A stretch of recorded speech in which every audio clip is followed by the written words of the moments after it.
안녕하세요. 오늘은 우리 마음 깊숙이 일어나는 강렬한 분노와 미움에 대해 이야기해 보려 합니다. 누구나 살아가면서 한 번쯤은 경험해 봤을 것입니다. 누군가에게 배신을 당했을 때, 불의를 목격했을 때, 혹은 자신을 깊이 상처 입힌 사람을 마주했을 때, 그 순간 마음속에서 타오르는 분노의 불길이 너무나 강렬해서 마치 그 사람을 향한 미움이 자신을 집어삼킬 것만 같은 느낌을 받으셨을 것입니다. 이런 감정이 드는 것은 너무나 자연스러운 일입니다.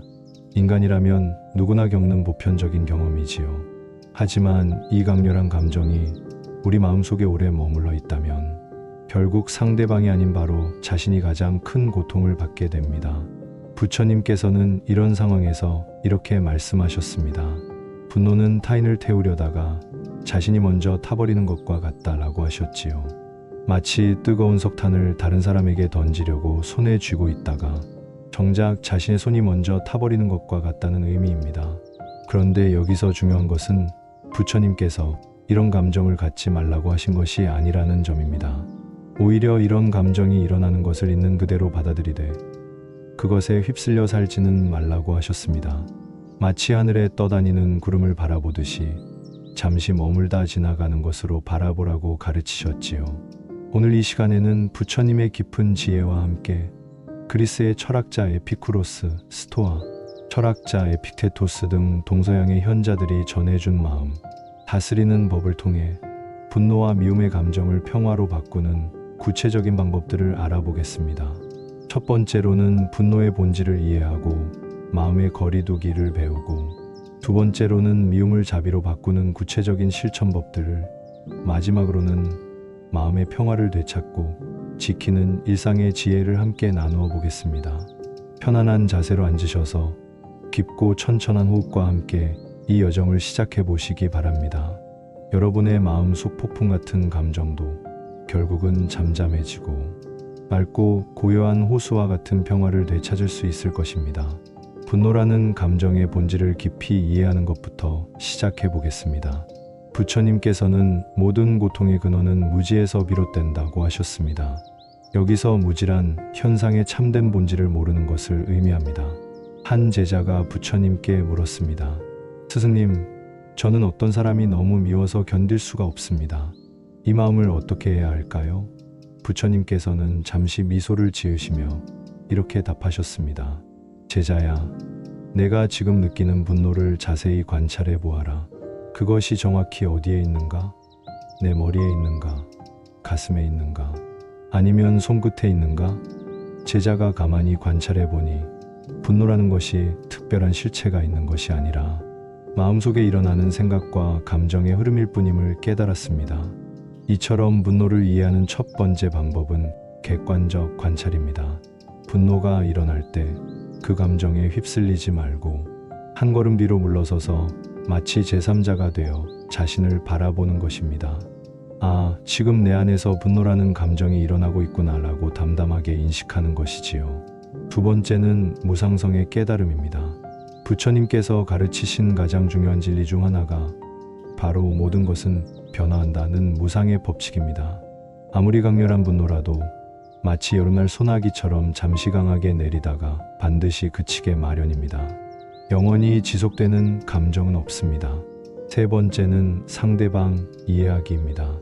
그리스 철학자 에픽테토스는 모든 사람은 자신이 옳다고 생각하는 일을 한다고 했습니다.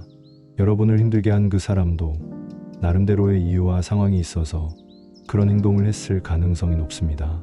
그 사람의 어린 시절, 상처받은 경험, 현재의 고민 등을 이해해 보려 노력하면 미움보다는 연민의 마음이 생겨날 수 있습니다.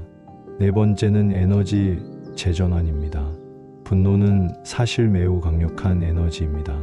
이 에너지를 파괴적인 방향이 아닌 건설적인 방향으로 돌리는 것입니다. 운동을 하거나 창작 활동을 하거나 사회적으로 의미 있는 일에 투입하는 것이지요. 다섯 번째는 몸과 마음의 이완입니다. 분노가 일어날 때 우리 몸은 극도로 긴장하게 됩니다. 이때 의식적으로 깊은 호흡을 하고 어깨와 목의 긴장을 풀어주며 따뜻한 차 한 잔을 마시는 것만으로도 마음이 훨씬 편안해집니다. 여섯 번째는 시간적 거리두기입니다. 시간이 약이다라는 말이 있듯이 시간이 지나면서 분노의 강도는 자연스럽게 약해집니다. 급하게 반응하지 말고 하루나 이틀 시간을 두고 다시 생각해보면 처음보다 훨씬 냉정하게 판단할 수 있게 됩니다. 7번째는 자신의 마음 돌아보기입니다. 때로는 상대방에 대한 분노가 실제로는 자기 자신에 대한 실망이나 자책에서 비롯된 경우가 있습니다. 내가 왜 이렇게 화가 나는지 그 근본적인 원인을 찾아보는 것이 중요합니다. 8번째는 자연과의 연결입니다. 화가 날 때는 실내에 혼자 있지 말고 가능하면 바깥으로 나가 자연을 만나보세요. 푸른 하늘을 바라보고 나무와 꽃을 보고 새소리를 들으면서 자연의 평화로운 리듬에 자신을 맡기는 것입니다. 9번째는 감사 연습입니다. 분노에 사로잡혀 있을 때는 시야가 매우 좁아집니다. 이때 의식적으로 감사할 일들을 찾아보세요. 건강한 몸, 따뜻한 집, 사랑하는 가족, 맛있는 음식 등 일상의 작은 축복들을 떠올리다 보면 마음이 한결 평화로워집니다. 마지막 10번째는 용서의 힘입니다. 용서는 상대방을 위한 것이 아니라 바로 자신을 위한 것입니다. 미움을 계속 품고 있는 것은 독을 마시고 상대방이 죽기를 바라는 것과 같습니다. 용서한다고 해서 상대방의 잘못을 인정하는 것이 아니라 단지 자신을 그 고통에서 해방시키는 것입니다. 부처님께서는 이렇게 말씀하셨습니다. 원한은 원한으로 갚을 수 없다. 오직 사랑으로만 원한을 녹일 수 있다. 이는 2500년 전의 말씀이지만 오늘날에도 여전히 유효한 진리입니다. 이제 구체적으로 미움의 감정을 자비와 사랑으로 바꾸는 실천 방법들을 알아보겠습니다. 부처님께서 가르치신 자비관습의관 수행을 현대적으로 적용한 방법들입니다. 한 제자가 부처님께 물었습니다. 스승님, 저를 배신한 사람을 도저히 용서할 수 없습니다. 그 사람 생각만 하면 가슴이 불타는 것 같습니다. 부처님께서는 잔잔한 미소를 지으시며 말씀하셨습니다. 제자야, 뜨거운 석탄을 손에 쥐고 있으면 가장 먼저 타는 것은 누구의 손이겠느냐? 미움이라는 독을 마시고 상대방이 죽기를 바라는 것과 같은 일이다. 첫 번째 실천법은 자해명상 스아이미샹입니다. 이는 부처님께서 직접 가르치신 가장 강력한 마음 치유법 중 하나입니다. 편안한 자세로 앉아서 먼저 자기 자신에게 이렇게 말해보세요. 나는 행복하기를, 나는 평안하기를, 나는 건강하기를, 나는 자유롭기를. 이를 5분 정도 반복한 후 사랑하는 가족이나 친구를 떠올리며 같은 문장을 그 사람에게 보내보세요. 그 다음 단계는 중립적인 사람, 즉 특별한 감정이 없는 이웃이나 동료를 떠올리며 같은 마음을 보내보는 것입니다. 마지막 단계가 가장 어려운 부분인데 바로 자신을 화나게 한 그 사람에게도 같은 마음을 보내보는 것입니다. 처음에는 미워하는 사람에게 좋은 마음을 보내는 것이 매우 어색하고 억지스럽게 느껴질 수 있습니다. 심지어 내가 왜 그런 사람에게 좋은 마음을 보내야 하는가? 나는 저항감이 들 수도 있습니다. 하지만 이것이 바로 자비 수행의 시작점입니다.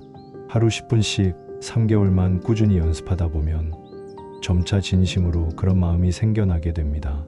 이는 마치 근육을 단련하는 것과 같아서 자비의 근육도 반복적인 연습을 통해 강화됩니다. 두 번째는 상대방의 고통 이해하기입니다. 여러분을 힘들게 한 그 사람도 나름의 고통을 안고 살아가는 존재입니다. 부처님께서는 모든 생명체는 고통을 피하고 행복을 추구한다고 하셨습니다.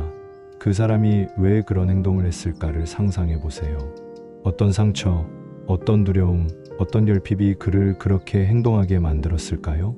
예를 들어 직장에서 여러분을 괴롭히는 상사가 있다면 그 사람도 어쩌면 더 위의 상사로부터 극심한 스트레스를 받고 있거나 집에서는 가족 문제로 밤잠을 이루지 못하고 있거나 건강상의 문제로 항상 불안해하고 있을 수 있습니다. 혹은 어린 시절 받은 상처 때문에 다른 사람을 믿지 못하고 방어적으로 행동하는 것일 수도 있습니다. 이런 관점에서 바라보기 위해서는 구체적인 연습이 필요합니다. 그 사람의 하루 일과를 상상해 보세요. 아침에 일어나서 거울을 보며 어떤 생각을 할까요? 아침 식사는 누구와 함께 할까요? 출근길에는 어떤 걱정을 하며 걸어올까요? 이런 식으로 그 사람도 여러분과 같은 평범한 인간임을 인식하게 되면 미움보다는 안쓰러움이나 연민의 마음이 생겨날 수 있습니다. 세 번째는 거울의 법칙 적용하기입니다. 때로는 우리가 다른 사람에게서 화가 나는 부분이 사실은 우리 자신 안에도 있는 면일 수 있습니다. 현대 심리학에서는 이를 투사라고 합니다. 상대방의 어떤 점이 그렇게 화나게 하는지 찬찬히 살펴보세요. 그의 이기심이 화가 난다면 혹시 내 안에도 이기적인 면이 있지는 않을까요? 그의 거짓말이 화가 난다면 혹시 나도 때로는 진실을 회피하지는 않았을까요? 이런 성찰을 통해 나도 완벽하지 않은 인간이구나 라는 겸손함을 갖게 되면 상대방에 대한 이해와 용서가 훨씬 쉬워집니다. 부처님께서 너희 중에 죄 없는 자가 먼저 돌을 던지라고 하신 예수님의 말씀과도 일맥상통하는 지혜입니다. 네 번째는 좋은 기억 떠올리기입니다.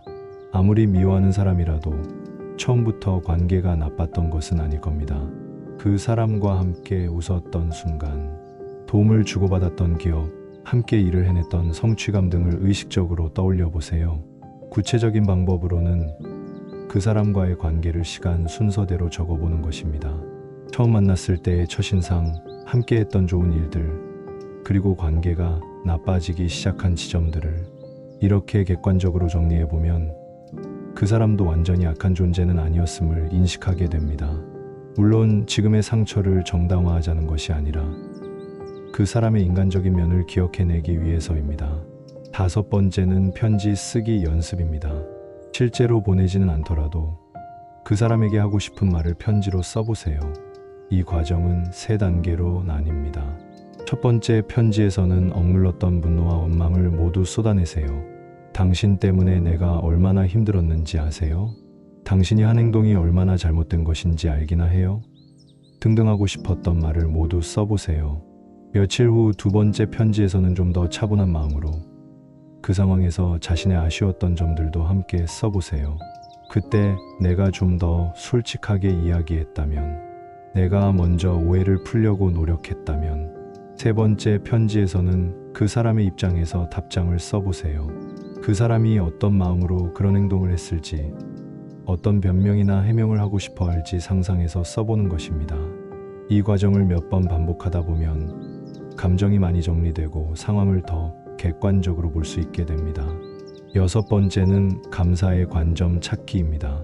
이것이 가장 역설적으로 들릴 수 있는 부분인데, 그 사람으로 인해 여러분이 배우게 된 것들을 찾아보는 것입니다. 더 강한 정신력을 갖게 되었거나, 사람을 보는 눈이 밝아졌거나, 진짜 소중한 사람이 누구인지 깨달았거나, 자신의 한계를 인정하고 더 겸손해졌거나. 한 선생이 말했습니다. 적이 없다면 어떻게 인내를 기를 수 있겠는가? 고통스러운 경험이었지만 그것이 여러분을 더 지혜롭고 강인한 사람으로 만들어 주었다면 그것 또한 하나의 선물이라고 볼 수 있습니다. 이런 성장의 관점에서 그 경험을 바라보면 분노가 감사로 바뀔 수도 있습니다. 일곱 번째는 신체적 실천입니다. 분노와 미움은 단순히 마음의 문제가 아닙니다. 실제로 우리 몸에 독소처럼 축적됩니다. 가슴이 답답해지고 어깨가 굳어지고 소화가 안 되고 잠이 오지 않는 등의 신체 증상이 나타납니다. 따라서 몸을 통한 해소도 매우 중요합니다. 격렬한 운동을 해서 땀을 흘리거나 큰 소리로 노래를 부르거나 베개를 때리거나 종이를 찢거나 일기를 쓰면서 감정을 표출하는 것입니다. 또한 따뜻한 목욕을 하거나 마사지를 받거나 요가나 스트레칭을 하는 것도 도움이 됩니다. 건전한 방법으로 감정을 해소한 후에는 마음이 한결 가벼워지고 더 냉정하게 상황을 판단할 수 있게 됩니다. 여덟 번째는 선행 실천하기입니다. 부처님께서는 악을 선으로 이기라고 하셨습니다. 미움의 에너지를 파괴적인 방향이 아닌 건설적인 방향으로 돌리는 것입니다. 봉사활동을 하거나 어려운 사람을 도우거나 유기견을 돌보거나 환경보호 활동에 참여하는 등의 활동을 통해 마음을 정화시키는 것이지요. 특히 자신을 힘들게 한 사람과 비슷한 처지에 있는 다른 사람을 도와주는 것이 효과적입니다. 예를 들어 직장 상사 때문에 힘들었다면 다른 후배들을 챙겨주거나, 가족에게 상처받았다면 가족 문제로 고민하는 친구를 상담해 주는 것입니다. 이런 활동을 통해 자신의 상처가 다른 사람에게는 도움이 될 수 있다는 것을 깨달으면 그 고통이 의미 있는 것으로 승화됩니다. 9번째는 명상과 기도입니다. 조용한 시간을 가지고 깊이 명상에 잠기거나 종교가 있으시다면 그 사람을 위해 기도해 보세요. 그 사람이 행복하기를, 그 사람도 평안하기를, 그 사람의 고통이 치유되기를 이라고 진심으로 빌어보는 것입니다. 처음에는 내가 왜 그런 사람을 위해 기도해야 하는가? 라는 저항감이 들 것입니다. 하지만 이것이 바로 자비 수행의 핵심입니다. 상대방을 위해서가 아니라 바로 자신의 마음을 정화하기 위해서 하는 것입니다. 꾸준히 하다 보면 정말로 그런 마음이 생겨나고 그 순간 자신의 마음에도 놀라운 평화가 찾아옵니다. 마지막 10번째는 전문가의 도움받기입니다. 혼자서 해결하기 어려울 정도로 깊은 트라우마나 분노가 있다면 상담사나 치료사의 도움을 받는 것도 현명한 선택입니다. 특히 어린 시절의 상처나 반복적인 인간관계 문제가 있다면 전문적인 도움이 필요할 수 있습니다. 이것은 결코 부끄러워할 일이 아니라 자신을 치유하기 위한 용기 있는 행동입니다. 몸이 아프면 병원에 가듯이 마음이 아플 때도 전문가의 도움을 받는 것이 자연스러운 일입니다. 에피쿠로스는 우정은 세상을 춤추게 한다고 했습니다. 미움으로 가득한 마음으로는 진정한 우정도 사랑도 불가능합니다. 하지만 자비로운 마음이 생겨나면 세상 모든 것이 아름답게 보이기 시작합니다. 새소리도 더 아름답게 들리고 꽃도 더 예쁘게 보이고 사람들의 미소도 더 따뜻하게 느껴집니다. 이것이 바로 자비 수행의 놀라운 힘입니다. 이제 일상생활에서 마음의 평화를 유지하고 다시는 분노와 미움에 휘둘리지 않는 구체적인 지혜들을 나누어 보겠습니다. 첫 번째 지혜는 예방적 마음가짐입니다. 부처님께서는 화살이 날아오는 것을 피하는 것이 화살에 맞아 치유하는 것보다 낫다고 하셨습니다. 즉, 분노가 일어난 후에 다스리는 것보다 아예 분노가 일어나지 않도록 평상시 마음을 다스리는 것이 더 중요합니다. 이를 위해서는 매일 아침 일어나서 오늘 하루 평화로운 마음으로 지내겠다고 다짐하고 저녁에는 오늘 하루 어떤 일에 화가 났는지 그것을 어떻게 다뤘는지 반성해보는 시간을 가지세요. 이런 의식적인 노력을 통해 점차 분노에 덜 반응하게 됩니다. 두 번째는 경계선 설정하기입니다. 자신을 계속 화나게 하는 사람이나 상황이 있다면 가능한 한 그런 환경에 노출되는 것을 줄이세요. 이것은 도피가 아니라 지혜로운 선택입니다. 자신의 정신건강을 지키는 것이 무엇보다 중요합니다. 직장이나 가족관계에서 완전히 피할 수 없는 상황이라면 최소한의 접촉만 유지하고 깊이 있는 대화는 피하며 필요한 일만 처리하는 식으로 거리를 두세요. 마치 비에 젖지 않기 위해 우산을 쓰는 것처럼 자신을 보호하는 방법을 찾는 것입니다. 세 번째는 즉시 대응 전략입니다. 갑자기 분노가 치밀어 오를 때 사용할 수 있는 응급처치법들입니다. 먼저 깊게 숨을 들이마시고 천천히 내쉬면서 마음속으로 고요, 고요, 고요라고 3번 외치세요. 그리고 10까지 세어보거나 주변의 파란색 물건들을 찾아보거나 발가락을 움직여보는 등 주의를 다른 곳으로 돌리세요. 이런 간단한 행동들이 격한 감정의 첫 번째 파도를 넘기는데 도움이 됩니다. 감정의 첫 번째 파도만 넘기면 그 다음은 훨씬 다루기 쉬워집니다. 네 번째는 관점의 전환입니다. 화나는 상황이 생겼을 때 이것이 정말 화낼 만한 일인가? 10년 후에도 이것을 기억하고 있을까? 라고 자문해 보세요. 대부분의 일들은 당장은 큰 문제로 보여도 시간이 지나면 별로 중요하지 않은 일들임을 깨닫게 될 것입니다. 또한 이 상황에서 내가 배울 수 있는 것은 무엇일까? 이 경험이 나를 어떻게 성장시킬 수 있을까? 라는 관점에서 생각해 보세요. 모든 경험에는 배움의 기회가 숨어 있습니다. 5번째는 지지, 체계 구축하기입니다. 혼자서 모든 것을 감당하려 하지 마세요.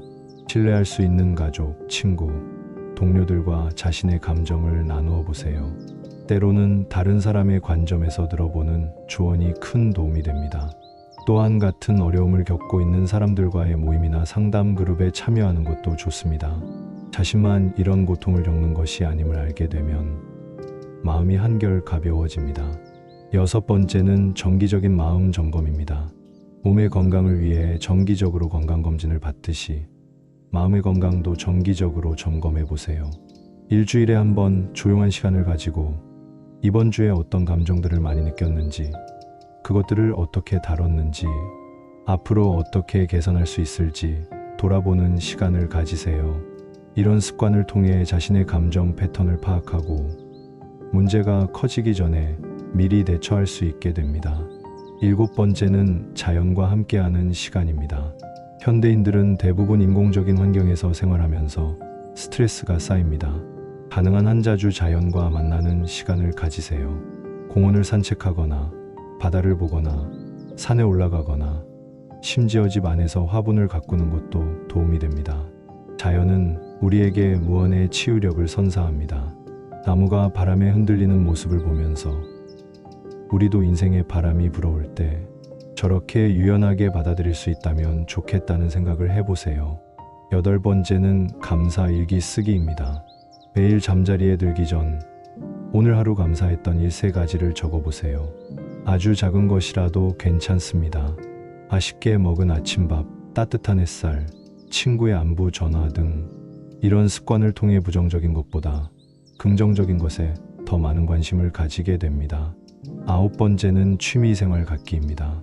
분노와 스트레스를 해소할 수 있는 건전한 취미를 가지세요. 음악을 듣거나 연주하거나 그림을 그리거나 책을 읽거나 요리를 하거나 운동을 하거나 자신이 즐길 수 있는 활동에 몰입하는 시간을 가지면 자연스럽게 부정적인 감정들이 정화됩니다. 특히 창작 활동은 내면의 복잡한 감정들을 표현하고 승화시키는데 큰 도움이 됩니다. 전문적으로 잘해야 한다는 부담은 갖지 마시고 순수하게 즐기는 마음으로 해보세요. 마지막 10번째는 영성 개발하기입니다. 종교를 가지고 있다면 더욱 깊이 있는 신앙생활을 통해 마음의 평화를 찾으시고, 특별한 종교가 없다면 명상이나 요가 또는 철학 공부를 통해 내면의 평화를 기르세요. 영성은 우리에게 일상의 작은 일들에 휘둘리지 않는 큰 관점을 선사합니다. 우주의 광대함 앞에서 오늘의 화남이 얼마나 작은 일인지 깨닫게 되고, 모든 존재가 서로 연결되어 있다는 것을 느끼게 되면 미움보다는 사랑과 자비가 자연스럽게 생겨납니다. 부처님께서는 원한은 원한으로 갚을 수 없다, 오직 사랑으로만 원한을 녹일 수 있다고 말씀하셨습니다. 이는 단순히 이상적인 말이 아니라 인간의 마음이 작동하는 실제적인 법칙입니다. 미움으로는 미움만 키울 뿐이지만 사랑과 자비는 상대방의 마음도 변화시킬 수 있는 힘이 있습니다. 이 모든 실천법들을 한 번에 다 하려고 하지 마세요. 그 중에서 자신에게 가장 맞는 것 한두 가지부터 천천히 시작해 보세요. 작은 변화가 쌓여서 큰 변화를 만들어냅니다. 이제 오늘 우리가 함께 나눈 부처님의 지혜들을 정리해 보겠습니다. 첫 번째로, 우리는 분노의 본질을 이해하고 마음의 거리를 두는 방법을 배웠습니다. 분노라는 감정 자체는 자연스러운 것이지만 그것에 휘둘려 살 필요는 없다는 것을 깨달았습니다. 객관적인 관찰을 통해 마치 하늘의 구름을 바라보듯이 분노를 바라볼 수 있다면 그 감정이 우리를 지배하지 못하게 됩니다. 두 번째로는 미움을 자비로 바꾸는 구체적인 실천법들을 알아보았습니다. 자해명상부터 시작해서 상대방의 고통 이해하기, 편지 쓰기, 선행 실천하기 등 다양한 방법들이 있었습니다. 이 모든 방법들의 핵심은 상대방을 완전히 다른 존재로 보는 것이 아니라 나와 같이 고통받고 행복을 추구하는 존재로 바라보는 것입니다. 세 번째로는 일상에서 마음의 평화를 유지하는 지혜들을 나누었습니다. 예방적 마음가짐부터 시작해서 영성개발까지 우리가 평상시에 실천할 수 있는 구체적인 방법들이었습니다. 이 모든 가르침들의 바탕에는 부처님의 근본적인 깨달음이 있습니다. 바로 모든 존재는 본래 하나로 연결되어 있다는 진리입니다. 상대방을 미워한다는 것은 결국 자신의 일부를 미워하는 것과 같습니다.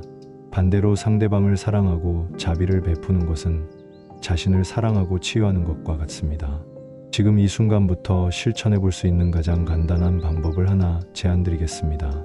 오늘 밤 잠자리에 들기 전 여러분을 화나게 했던 그 사람을 떠올리시고 마음속으로 이렇게 말해보세요. 당신도 행복하기를 바랍니다. 당신도 평안하기를 바랍니다. 처음에는 억지스럽고 거짓말같이 느껴질 수 있습니다. 그래도 괜찮습니다. 진심이 아니어도 일단 말해보는 것입니다. 신기하게도 이런 말을 몇 번 반복하다 보면 정말로 그런 마음이 생겨나기 시작합니다. 이것이 바로 마음 수행의 힘입니다. 에피쿠로스가 말했듯이 진정한 행복은 단순함에 있습니다. 복잡한 미움과 분노를 내려놓고 단순하고 평화로운 마음으로 살아가는 것이야말로 가장 큰 행복입니다.